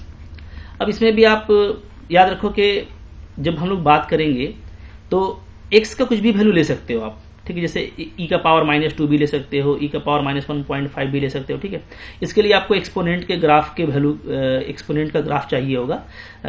Exponent का जो टेबल होता है ना, टेबुलर वैल्यू, वो चाहिए होगा जहां से आप देख सकते हो कि इसका वैल्यू क्या होता है। ठीक है, e⁻1 का वैल्यू e होगा, e⁻2, मतलब इनपुट हम कुछ भी रख सकते हैं, याद रखिए। यानी कि हमको जो डोमेन मिलने वाला है वो रियल मिलने वाला है। हाँ, लेकिन जो इसका आउटपुट है याद रखिएगा कि इसका जो वैल्यू है ना, ये हमेशा ग्रेटर देन जीरो होता है। ई एक्स का जो वैल्यू है एक्सपोनेंशियल एक्स का, वो हमेशा जीरो से क्या होता है, बड़ा होता है। यानी आपको कभी भी आपको जीरो या तो निगेटिव नहीं मिलने वाला। तो यानी जो इसका रेंज होगा वो क्या होगा, वो होगा जीरो से इन्फिनिटी। जीरो पे भी ओपन इंटरवल, इसको आप ऐसे लिख सकते हो, जीरो से इन्फिनिटी, ठीक है। और हम लोग अगर ग्राफ की बात करें इसकी, तो देखो ग्राफ इसका इस तरीके का होता है, जैसे कि आपको दिख रहा है, ये हमारा एक्स एक्सिस है, ये वाई एक्सिस है। तो ये ई टू द पावर एक्स का ग्राफ है जो आपको दिखा रहा है कि इसका वैल्यू क्या है, इसका वैल्यू कभी भी जीरो नहीं होता, ठीक है। मतलब जो एक्स एक्सिस है ना, वो लाइक अजम्पटोट हो जाता है, ये हम लोग आगे पढ़ेंगे, ठीक है। तो ये अजम्पटोट है, तो ये कभी भी जीरो नहीं होगा, ये बस ऐसे पैरेलल रह जाएगा एक्स एक्सिस के, कभी एक्स एक्सिस से मिलेगा नहीं। तो जो आउटपुट वैल्यू है वो कभी भी जीरो नहीं होगा। और आप देख रहे हो कि स्ट्रिक्टली इंक्रीजिंग है और हमेशा, ठीक है, ये इन्फिनिटी तक चला जाता है। तो रेंज इसका जीरो से इन्फिनिटी होता है। याद रखिए, ग्राफ भी याद रखिए, आपको काफी हेल्प करेगा, ठीक है। हाँ, यहाँ पे ज्यादा इंपॉर्टेंट हो जाता है इस फंक्शन का प्रॉपर्टी, जो कि लाइक कह सकते हो कि सर्ड्स है, ठीक है। सर्ड्स में जैसे आप लोग पढ़ते थे ना करनी में, ठीक है, पावर कोई भी पावर रेज होता था तो उसका प्रॉपर्टी, तो यहाँ पे वही प्रॉपर्टी लगेगा। तो यहाँ पे प्रॉपर्टी को आप रिकॉल कर लीजिए, सब देख सकते हो ना, ए एक्स इंटू ए वाई क्या होता है, पावर ऐड हो जाएगा, ए एक्स प्लस वाई होता है। बात समझ में आ रही है ना, ठीक है। मतलब A to the power X है into A to the power Y है, तो मल्टीपल में क्या होता है, सेम बेस है, तो पावर दोनों का ऐड हो जाएगा, एक्स प्लस वाई हो जाएगा। ये सबको एक बार रिकॉल कर लीजिए, हालांकि बहुत छोटी चीजें आप जानते होंगे। जैसे एग्जांपल आप देख सकते हो, 2 का पावर 3 है इंटू 2 का पावर 5 है, तो ये क्या हो जाएगा, 2 का पावर 8 हो जाएगा, ठीक है। इसी तरीके से ए एक्स है, उसका होल पावर वाई है, तो ये ए एक्स वाई कहलाता है। इसे आप एग्जाम्पल देख सकते हो, ठीक है। 4 का स्क्वायर है, का पावर होल 5 है, तो 4 का पावर 10 हो जाएगा। ए बी का पावर होल एक्स है, तो ये ए एक्स बी एक्स होगा, ठीक है। मतलब 3 इंटू 7 है, पावर 3 है, तो 3 का पावर 3, 7 का पावर 3। ये सब बहुत सिंपल चीजें हैं, ठीक है। ए बाई बी का पावर होल एक्स है, तो ए एक्स बाई बी एक्स हो जाएगा, लाइक दैट, ठीक है।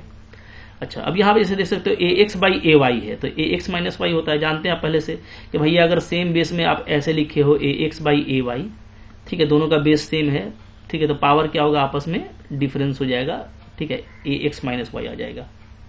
सब यहाँ पे देख सकते हैं, ठीक है। ये हो गया एग्जाम्पल इसका कि 5 का पावर 7 था, 5 का पावर 4 था, तो ऊपर में पावर 7 है, नीचे में पावर 4 है, तो आपस में माइनस होगा, तो 5 का पावर 3 बचेगा, ठीक है। अगर A X equal to A Y है, तो एक्स इक्वल टू वाई होगा सिंपली, ठीक है, राइट। तो यहाँ पे ये सब चीजें इसलिए बताई जा रही है कि अब इसको आप यूज करोगे। जैसे मान लो आपको कहीं पे मिल गया ई एक्स का पावर होल वाई, तो इसको कैसे लिखेंगे, इसको ई एक्स इंटू वाई लिखेंगे, ठीक है। बात खुल कर अकॉर्डिंग टू दिस प्रॉपर्टी। कहीं पे आपको ये मिल गया ई एक्स इंटू ई वाई मिल गया, तो आप क्या करोगे, ई एक्स प्लस वाई लिखोगे अकॉर्डिंग टू दिस प्रॉपर्टी, ठीक है। तो ये आपको यूज करना पड़ सकता है। कहीं पे आपको मिल गया ई का पावर 5 बाई ई का पावर 2, तो ये क्या हो जाएगा, ये हो जाएगा ई का पावर 5 माइनस 2, यानी ई का पावर 3 हो जाएगा, ठीक है। इसलिए आपको ये सारी चीजें बताई जा रही हैं। कहीं पे आपको मिल गया ई टू द पावर एक्स है, इधर आपका ई टू द पावर 2 है, तो आपका जो पावर है वो इलिमिनेट हो जाएगा, एक्स इक्वल टू 2 हो जाएगा बाय दिस प्रॉपर्टी, ठीक है। तो यह अब यहाँ पे देखो इन यहाँ पे आपका nth root of A N है, तो ये वैल्यू ए होता है अगर एन ऑड हो। बहुत ही इंपॉर्टेंट चीज है, ठीक है। ये वैल्यू जो है आपका ए होता है अगर एन ऑड हो, और ये वैल्यू आपका मॉड ए लिखा जाएगा। मैं लास्ट लेक्चर में बात किया था मैंने, ठीक है, जब एन आपका इवन होगा। तो याद रखिए कि मान लीजिए आपको कहीं पे ऐसे मिल गया, ठीक है, 4th रूट ई का पावर 4, तो भैया ये इवन है, आप इसको, अब ई तो हमेशा पॉजिटिव होता है, तो इसलिए यहाँ पे हम डायरेक्टली ई लिख सकते हैं, ठीक है। लेकिन मान लो मेरे को पता नहीं है अंदर वाले ए के बारे में, तो अगर कहीं पे आपको आ गया 2 रूट ए का पावर स्क्वायर, तो इसको आप लिखो मॉड ए, ठीक है। कहीं पे आप आ गया 6th रूट ए का पावर 6, तो इसको आप लिखिए मॉड ए लिखिए, हाँ, क्योंकि ये इवन है। बट अगर ये ऑड होगा क्यूबिक रूट ए का पावर 3, तो ये आपका सिंपली ए हो जाएगा, इसमें मॉड का जरूरत नहीं पड़ता है। 5th रूट ए का पावर 5, तो ये सिंपली ए हो जाएगा, ठीक है। ये प्रॉपर्टी आपको ये बोल रहा है, क्लियर है। और ये nth रूट है, nth रूट को ऐसे लिखो या ऐसे लिखो, बात बराबर है। इसी को हम लोग क्या बोलते हैं, nth रूट ऑफ ए बोलते हैं, nth रूट ऑफ ए, ठीक है। ये कुछ बेसिक्स है जो आपका यहाँ पे रिकॉल हो जा रहा है, तो एंजॉय कीजिए, ठीक है। यहाँ पे फिर ये नेक्स्ट प्रॉपर्टी बहुत ही इजी प्रॉपर्टी पहले से जानते हो। नेक्स्ट आपका आ रहा है यहाँ पे लॉगरिथम फंक्शन, ठीक है। लॉगरिथम फंक्शन को देखिए, लॉगरिथम फंक्शन कैसे होता है, F X equal to log X, काफी फेमस एक ग्राफ है, ये फेमस फंक्शन है, ठीक है। अब यहाँ पे आप लॉग एक्स के बारे में देखेंगे, तो लॉग एक्स का, ठीक है, हम लोग यहाँ पे बात करेंगे लॉग एक्स का जो डोमेन होता है ना, चूंकि हम लोग बात कर रहे हैं क्या, F X equal to log X का, तो अगेन जैसे ई का पावर एक्स था, याद रखिएगा, मैं आपको बता देता हूँ, मान लो e का पावर x मेरा फंक्शन है ना, ठीक है, तो इसका जो इनवर्स फंक्शन है, इसका जो इनवर्स फंक्शन है वो क्या होता है, वो log x होता है, ठीक है। आप पढ़े भी होंगे कि मान लो x का power x is equal to e का पावर y है, तो यहाँ से y इज इक्वल टू क्या होता है, log x होता है, ठीक है। तो दोनों एक दूसरे का इनवर्स है, तो ex का इनवर्स log x है, log x का इनवर्स ex है। सो आप ग्राफ देख रहे होगे उसी तरह का है, जो वहां पे x एक्सिस के अबाउट में था, यहाँ पे ये y एक्सिस के अबाउट में आप देख पा रहे हैं, ठीक है। तो अगेन ये आप देख सकते हो कि जहां तक वैल्यू पुटअप करने की बात है तो हम कुछ भी रख सकते हैं, x को पॉजिटिव भी रख सकते हैं, नेगेटिव भी रख सकते हैं, ठीक है। हालांकि लॉग के केस में जनरली जैसे आपको ग्राफ दिख रहा है तो आप सिर्फ पॉजिटिव x ही रख पाओगे, ठीक है, ओनली पॉजिटिव x रख पाएंगे। तो यहाँ पे अगर हम लोग डोमेन का बात करें तो आप जैसा देख रहे हैं कि इधर कोई भी वैल्यू नहीं रखा गया, ठीक है। तो डोमेन जो होगा ना इसका ओनली पॉजिटिव x के लिए होगा। तो यहाँ पे देखो ये साफ साफ चीज लिखा हुआ है इसको यहाँ पे कि log x to the base a, y is equal to log x to the base a, ठीक है। डिफाइन होता है किसके लिए, फॉर पॉजिटिव x, जीरो भी नहीं रख सकते आप, ठीक है। log 0 पे भी डिफाइन नहीं है, आपको सिर्फ पॉजिटिव वैल्यू ही रखना पड़ेगा, ठीक है। log 2, log 2.5, log 3, log 4, और इसके वैल्यू के लिए भी आपको टेबल का जरूरत पड़ेगा, जो टेबल आपको पहले मिलता था। तो डोमेन की बात करें तो याद रखिएगा इसका जो डोमेन होता है, ठीक है, log ax का आपका x ग्रेटर देन 0 होना चाहिए, और a भी आपका जो आपका बेस है वो भी क्या होना चाहिए, वो भी ग्रेटर देन 0 होना चाहिए, ठीक है। तो वेरी इंपॉर्टेंट याद रखिएगा आपको डोमेन कैसे मिलेगा, log x to the base a का डोमेन आपको मिलेगा x greater than 0, a greater than 0, दोनों आपको ग्रेटर देन 0 लेना पड़ेगा, ठीक है।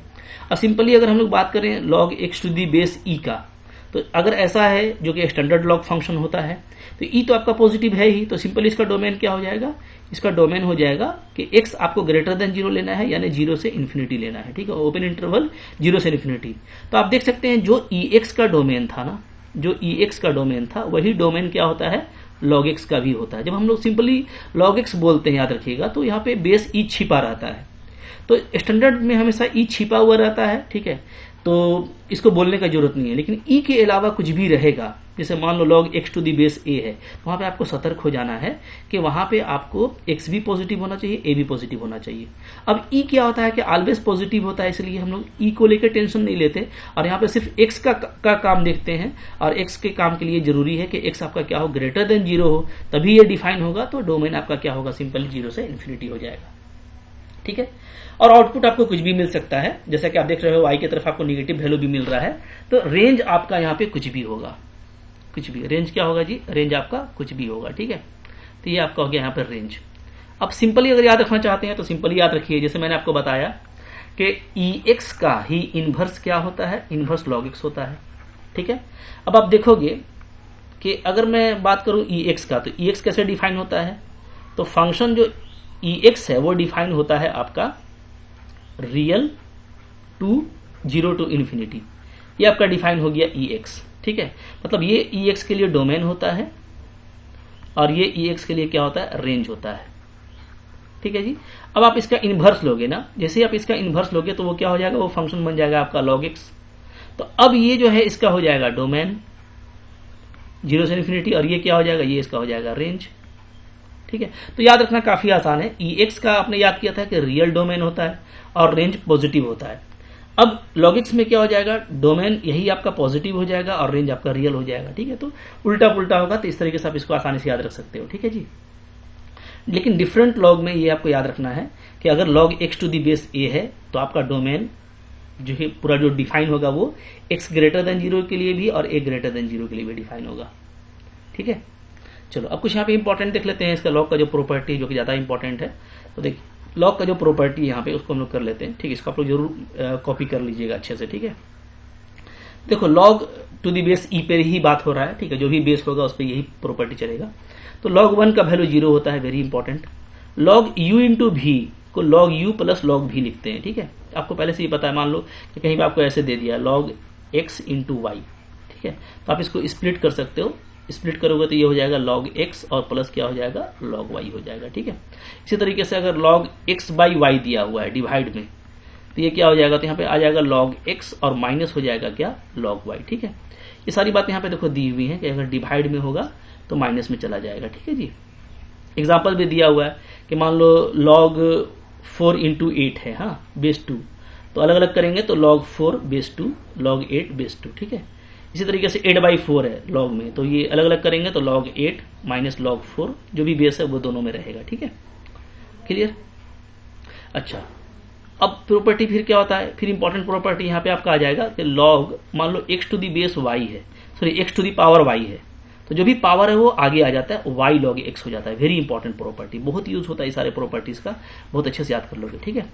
तो x to the power y, इसको इसी के लिए log फेमस है कि पावर कि कोई फंक्शन पे पावर लगा है ना तो उसको ठीक करना है तो log को लगाया जाता है, तो बहुत ही ज्यादा इसका यूज है, ठीक है। आप भी फैमिलियर हो जाओगे, ठीक है, आपसे भी आपको ये मोहब्बत हो जाएगा log से कि क्या फंक्शन है यार, ये इसी के लिए इसको जाना जाता है मेनली कि भैया x to the power y था, पावर वाला तो बहुत टेंशन देता है, पावर तो पावर है, तो उस पावर को हम लोग कैसे मल्टीपल में कन्वर्ट करते हैं यूजिंग log, तो log x to the power y है तो y आगे आ जाएगा log अप्लाई करने से, बहुत ही बिंदास प्रॉपर्टी है, ठीक है।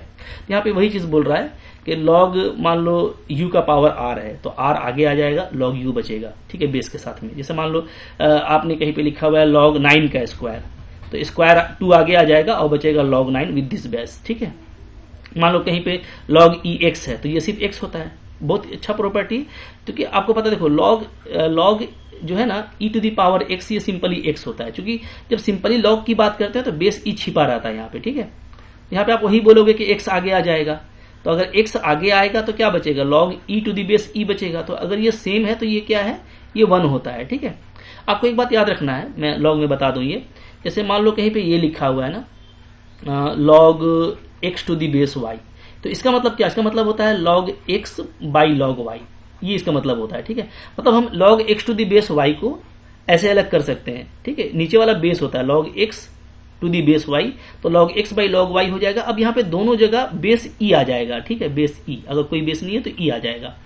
तो actually log x to the base y क्या होता है, log x by log y होता है। तो इसी के साथ आप कह सकते हो कि जो log e to the base e है, इसका मतलब क्या, इसका मतलब है कि ये भी log e है और नीचे भी log e है, ये कैंसिल होकर के तो 1 ही मिलेगा, ठीक है। तो याद रखिएगा कि जब भी ये मैच कर जाएगा तो ये 1 होता है वैल्यू, ये काफी इंपॉर्टेंट बात है यहाँ पे। और वही बात यहाँ पे बताया जा रहा है कि log e to the power x, ये सिंपली क्या हो जाएगा, आपका x हो जाएगा। जैसे मान लो कहीं पे log जो है आपको इस तरह का दिया हुआ है, मान लो, ठीक है, आपको log 5 का पावर 2 है और बेस भी 5 है, तो ओनली 2 बचेगा, ठीक है जी, ओके। तो ये बहुत ही इंपॉर्टेंट बात है, एकदम इसको बहुत ही अच्छे से याद कर लीजिएगा। जो कुछ चीजें मैं बता रहा हूँ बहुत ज्यादा यूज होता है, ठीक है, तो आपको इसको अच्छे से याद कर लेना है, ओके, क्लियर है। अच्छा, और एक चीज देख लेते हैं, जैसे देखो यहाँ पे दिया है आपको कि e to the power log x का वैल्यू भी x होता है। क्या बोल रहा है, बोल रहा है e to the power log x का वैल्यू क्या होता है, x होता है, ठीक है। क्योंकि log x लिखा है ना, सिंपल यहाँ पे बेस e छिपा हुआ है, तो e to the power log x लेंगे तो ये x होगा। बहुत ही इंपॉर्टेंट प्रॉपर्टी, आप इसका इन्वर्स करोगे तो आपको समझ में आ जाएगा अच्छे से। बट यहाँ पे आप याद रखो कि हमको मान लो e टू दी पावर क्या दिया हुआ है, e टू दी पावर दिया हुआ है log 5, तो कुछ करना नहीं, इसका वैल्यू 5 होगा। आपको दिया हुआ है e to the power log n, इसका वैल्यू n होगा, ठीक है। तो जो होगा, तो चूंकि बेस e छिपा रहता है, क्लियर है। और यहाँ पे x क्या होगा, ग्रेटर देन 0 होगा, वो तो कॉमन सेंस है, चूंकि log के लिए डोमेन पॉजिटिव होता है, ठीक है। जैसे आप एग्जांपल देख सकते हो कि 2 का पावर मान लो log 5 है और बेस 2 ही है, ठीक है, तो इस केस में ये 5 अलग हो जाएगा, क्लियर है जी। अच्छा, अब देखो मान लो दो तरफ log फंक्शन log u है log v है, बेस दोनों का सेम है e, तो आपका यहाँ से u इक्वल टू v होगा। मतलब log u equal to log v है तो आप क्या कर सकते हैं, डायरेक्ट u और v को आपस में एलिमिनेट कर सकते हैं, ठीक है। तो सिंपल सी बात ये है कि मान लो कहीं पे log x equal to log y है, यहाँ से क्या हो जाएगा, यहाँ से हम log को हटा सकते हैं, x और y मेरा क्या हो जाएगा, एलिमिनेट हो जाएगा। बात समझ में आ रही है, ठीक है।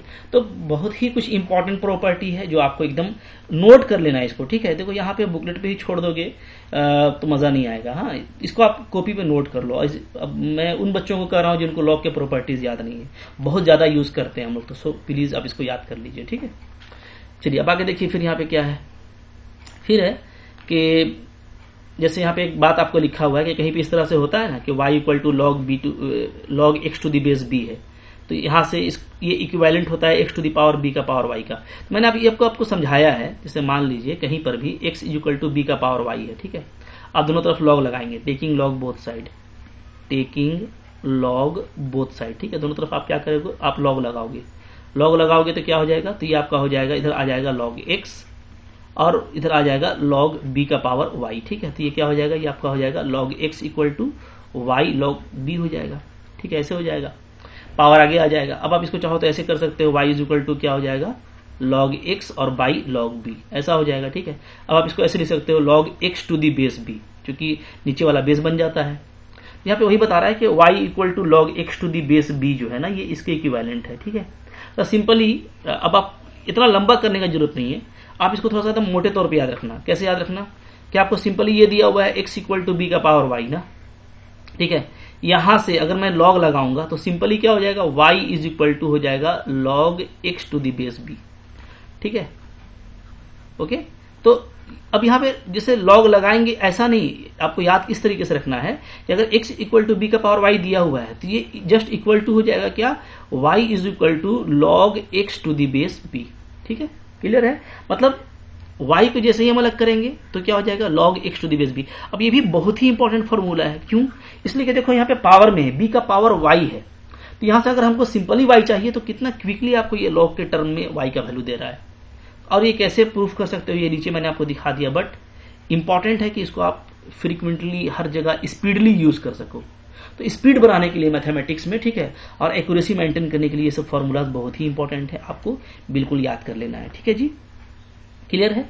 चलो अब यहाँ पे देखो, अब यहाँ पे बहुत सारी बातें हो चुकी हैं ऑलरेडी। एक आपका यहाँ पे रेसिप्रोकल फंक्शन भी है, तो उसको भी देख लेते हैं, क्योंकि उसका भी काफी यूज होता है। ठीक है, रेसिप्रोकल फंक्शन। ठीक है, बाकी बहुत सारे फंक्शन तो हम लोग टाइम टू टाइम डिस्कस करते रहेंगे। देखो रेसिप्रोकल फंक्शन की बात करते हैं अगर हम लोग, रेसिप्रोकल फंक्शन क्या होता है, F X equal to 1/x होता है, F X equal to 1/x। ठीक है जी, इसको आप y इक्वल टू 1/x लिखोगे ना तो ये हो जाएगा एक्स वाई इक्वल टू 1। और ये एक फेमस है, इसको हम लोग बोलते हैं रेक्टेंगुलर हाइपरबोला। आप पढ़ोगे आगे चल करके कोऑर्डिनेट ज्योमेट्री में, तो ये रेक्टेंगुलर हाइपरबोला है। ठीक है, रेक्टेंगुलर हाइपरबोला। इसका ग्राफ क्या होता है, इसका ग्राफ देखो एक्स वाई प्लेन में होता है, पॉजिटिव प्लेन में, ठीक है, एक्स वाई, और निगेटिव एक्स वाई प्लेन में होता है, जैसा कि आप यहाँ पे देख रहे हो। ठीक है, ये और वाई एक्सिस इसका आजमपटोट है। तो यानी इसका जो डोमेन है वो क्या है, तो आप देख सकते हो डोमेन इसका कि हम कुछ भी रख सकते हैं, हम कुछ भी रख सकते हैं, पॉजिटिव एक्स की तरफ भी और निगेटिव एक्स की तरफ भी कुछ भी रख सकते हैं। हाँ, लेकिन जीरो नहीं रख सकते, क्योंकि जीरो पे ये फंक्शन का कोई वैल्यू मिल नहीं रहा। वहां पे हमको वाई एक्सिस क्या है, एज ए आजमपटोट है। तो इसका जो डोमेन होता है वो क्या होता है, वो होता है कि कुछ भी रखो real minus zero, but zero मत रखो, नॉन जीरो रियल। ठीक है, कुछ भी रखो, जीरो मत रखो, तो इसको बोलते हैं आर माइनस जीरो।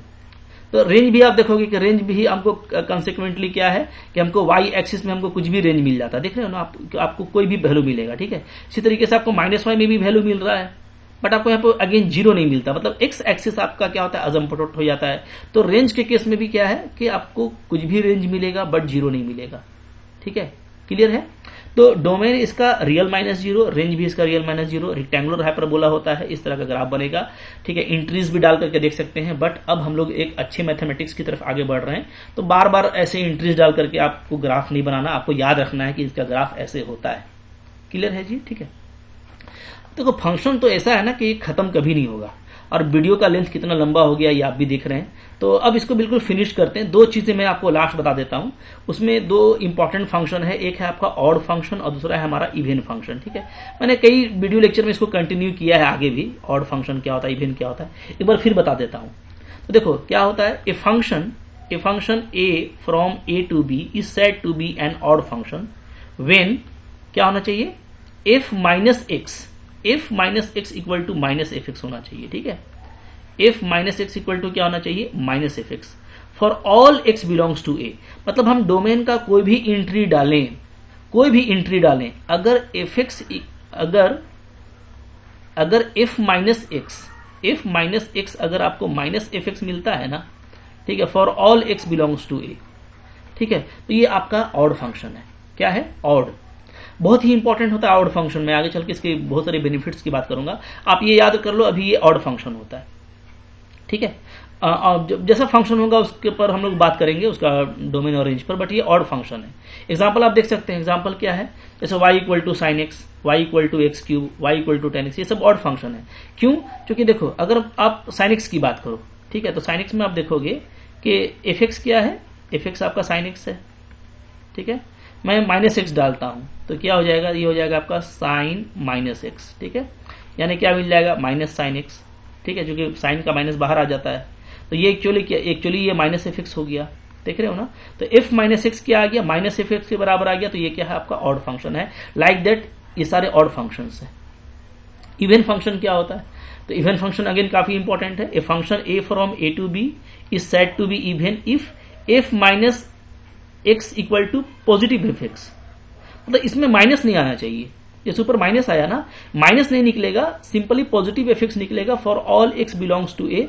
तो उस केस में इसको हम लोग क्या बोलेंगे, इवन फंक्शन बोलेंगे, ठीक है। मतलब सिंपल सी बात है इवन फंक्शन के लिए। इवन फंक्शन में क्या होना चाहिए, इवन फंक्शन में होना चाहिए आपका एफ आप माइनस एक्स डालोगे, आपको प्लस में एफ एक्स मिलेगा for all X belongs to A, ठीक है। कोई भी आप डोमेन का एंट्री ले लो, आप माइनस करके डालोगे, वो प्लस में आउटपुट देगा, तो वो इवन फंक्शन है। जैसे एग्जांपल आपको दिखाई दे रहा होगा कि यहाँ पे y equal to cos x है, y equal to x square है, सेक एक्स है, ये सब इवन फंक्शन है, ठीक है। तो ये कॉस एक्स में माइनस डालने से ये प्लस हो जाता है। और ये देखो, जैसे अगर हम लोग पोलिनोमियल की बात करें तो पोलिनोमियल में जो ऑड पावर है, एक्स का पावर 3, एक्स का पावर 5, एक्स का पावर 7, ये सब ऑड फंक्शन है, ठीक है। जो पेरेंट फंक्शन की बात कर रहे हैं हम, ठीक है। अच्छा, और इवन फंक्शन है, मान लो आपका एक्स स्क्वायर है, एक्स 4 है, पावर अगर इवन है तो ये इवन फंक्शन है, पावर ऑड है तो वो ऑड फंक्शन है। आज देखो बहुत ज्यादा पढ़ा दिए हैं और हम टाइम टू टाइम फंक्शन को बहुत जगह रिपीट किए हैं, बट इस वीडियो में मैंने बहुत तरह की बातें डाली हैं बिल्कुल बेस से, ताकि जो कुछ भी नहीं जानता फंक्शन के बारे में उसको भी फंक्शन से प्यार हो जाए।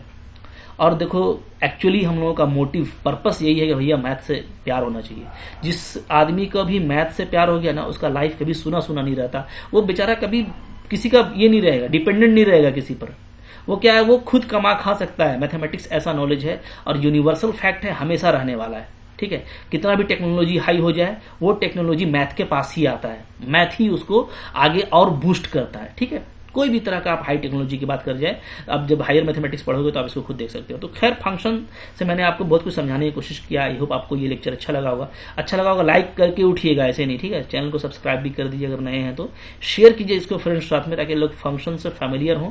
और फिर जाकर के अगर आप एनसीईआरटी के चैप्टर्स बनाते हो, चाहे वो 11th का चैप्टर हो, 12th का चैप्टर हो, कॉम्पिटिशन हो, तो आपके लिए फिर सुना नहीं लगेगा।